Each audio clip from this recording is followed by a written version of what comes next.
નમસ્કાર વિદ્યાર્થી મિત્રો, કેમ છો? ફરીથી વિદ્યાકુલ સાથે તમે જોડાઈ ગયા છો. તો વિદ્યાકુલ પર આપ સર્વે વિદ્યાર્થી મિત્રોનું સ્વાગત છે. મિત્રો, ધોરણ 10 અને 12 ગુજરાત બોર્ડના પરિણામો જાહેર થઈ ચૂક્યા છે. તો આ પરિણામોને અંતે કેટલાક વિદ્યાર્થીઓએ ખૂબ જ સરસ એવું પરિણામ મેળવ્યું છે. તો પહેલા એ તમામ વિદ્યાર્થીઓને વિદ્યાકુલ તરફથી ખૂબ ખૂબ કોંગ્રેચ્યુલેશન્સ.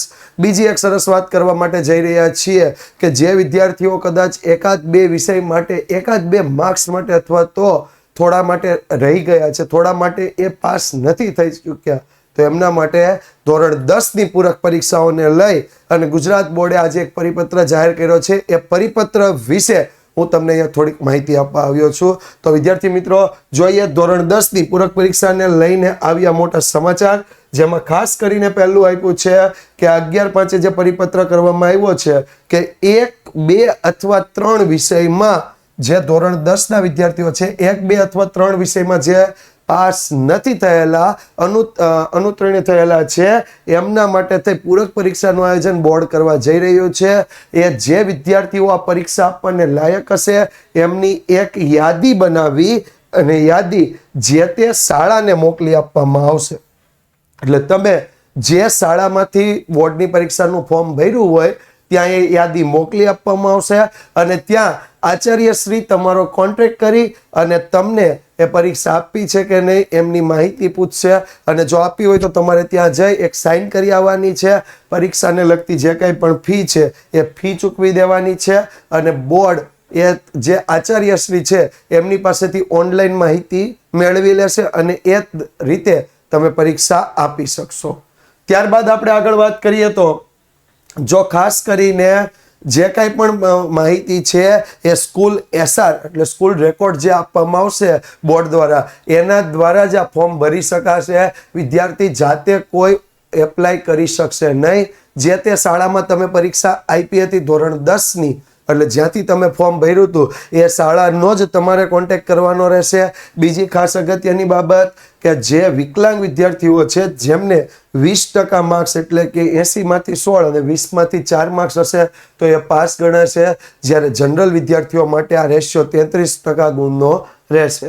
ત્યારબાદ એક જિલ્લામાં એક જ પરીક્ષા કેન્દ્ર ફાળવવામાં આવશે, જેની યાદી પણ બોર્ડ દ્વારા તૈયાર કરી દેવામાં આવી છે કે કયા જિલ્લામાં કયું પરીક્ષા કેન્દ્ર છે એ જે તે સ્કૂલને જાણ કરી દેવામાં આવશે.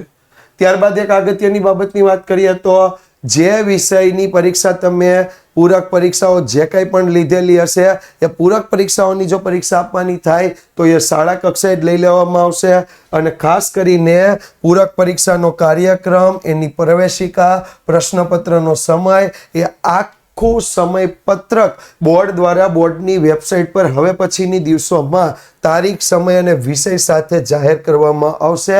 અત્યાર સુધી કોઈ પૂરક પરીક્ષાનો કાર્યક્રમ જાહેર કરવામાં આવ્યો નથી.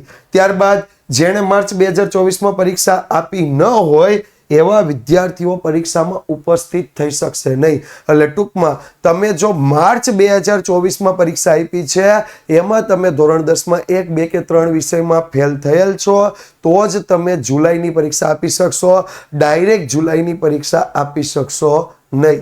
ત્યારબાદ એક અગત્યની બાબત વિશે વાત કરીએ તો જો તમારા જે કાંઈ પણ બોર્ડના સર્ટિફિકેટ આવે છે એમાં તમારે નામ, અટક, જોડણી વગેરે જે કાંઈ પણ ભૂલ હશે તો એ જે તે શાળાએ તમારે જાણ કરવાની છે અને એ લોકોએ ગુજરાત બોર્ડ ગાંધીનગરમાં જાણ કરવાની રહેશે અને એનો બોર્ડ કોઈ ચાર્જ લીધા વગર સુધારો કરી આપશે.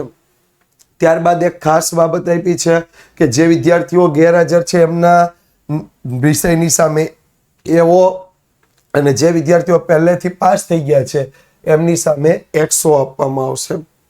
બીજી ખાસ બોર્ડની પૂરક પરીક્ષા માટેના ફોર્મની માહિતી એ ઓનલાઈન જે તે સ્કૂલે ભરવાની છે. ફરીથી કહી દઉં છું, કોઈ વિદ્યાર્થી આ માહિતી ભરવાની નથી. www.gseb.org પર ઓનલાઈન જે તે સ્કૂલ દ્વારા ભરવાની છે.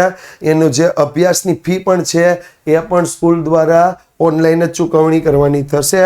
ત્યાર પછી જો જે કાંઈ વિષયો છે વિષયોમાં 20માંથી 7 માર્ક્સ અને 80માંથી 26 ગુણ પ્રાપ્ત કરવા જરૂરી છે. એટલે 33 કરતાં વધારે ગુણ હોય તો જ તમે બોર્ડની પરીક્ષામાં પાસ થયેલા ગણાશો. ત્યારબાદ એક અગત્યની 26 કરતા જો ઓછા ગુણ હશે તો તમે પાસ થયેલા ગણાશો નહીં. અને બીજી એક ખાસ નોંધ હું તમને કહી દઉં કે જે વિદ્યાર્થીઓએ બેઝિક ગણિત સાથે આ ધોરણ 10 ની પરીક્ષા પાસ કરી હોય પણ એને ધોરણ 11 વિજ્ઞાન પ્રવાહમાં એ અથવા AB ગ્રુપમાં પ્રવેશ મેળવવો છે તો એમને એવું થાય કે સ્ટાન્ડર્ડ મેથ્સની પરીક્ષા મારે પાસ કરવી જરૂરી છે. તો વિદ્યાર્થી મિત્ર અત્યારે જ પોતાની સ્કૂલમાં જાણ કરી અને બેઝિક ગણિતની જગ્યાએ આવનારી પૂરક પરીક્ષામાં સ્ટાન્ડર્ડ ગણિતની પરીક્ષા પૃથક ઉમેદવાર તરીકે આપી અને સ્ટાન્ડર્ડ ગણિત પાસ કરી અને વિજ્ઞાન પ્રવાહના એ ગ્રુપમાં પ્રવેશ મેળવી શકે છે. તો આટલી માહિતી ધોરણ 10 ના વિદ્યાર્થીઓ માટે બોર્ડે બહાર પાડેલી ત્યાં પરિપત્ર મુજબ. તો વિદ્યાર્થી મિત્રો અનુત્તીર્ણ થયેલા વિદ્યાર્થી મિત્ર છે જે વિદ્યાર્થી મિત્રોએ ધોરણ 10 ની માર્ચની પરીક્ષા આપી હોય જુલાઈમાં આપી શકે અથવા બેઝિક સાથે પાસ થયા હોય અને હવે સ્ટાન્ડર્ડ પાસ કરવું હોય તો એમના માટેની આ માહિતી ખૂબ જ ઉપયોગી છે. બીજું વિદ્યાર્થી મિત્રો વિદ્યાકુલ સાથે જોડાયેલા રહેજો. વિદ્યાકુલ આવનારા દિવસોમાં એક સુરત ખાતે એક ભવ્ય સન્માન સમારોહ કરવા જઈ રહેલું છે જેમની માહિતી આ ચેનલ પર તમને મળતી રહેવાની છે. તો વિદ્યાર્થી મિત્રો આ ચેનલ જેણે સબસ્ક્રાઇબ ન કર્યું એ કરી રાખજો. Thank you so much.